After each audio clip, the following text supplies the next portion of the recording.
In today's quick learning, we will go through tree map in Excel. Tree map is the nested rectangle having big rectangle and inside that smaller proportion or position of the rectangles.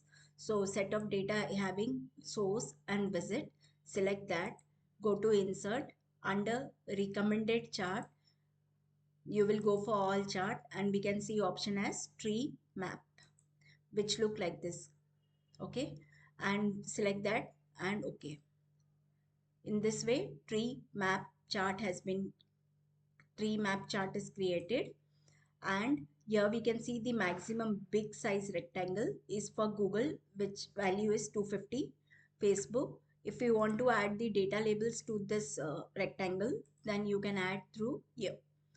Just add the, click on that plus icon, go to data label and show more data labels, series name, you can show visit, and this value if you want to show the value using comma or separator, semicolon, period, or in a new line. Like this we can show that data label. You can format this data label to top, corner or center, and in this way we can create tree map, which is useful for our analysis where we have department wise sales or revenue.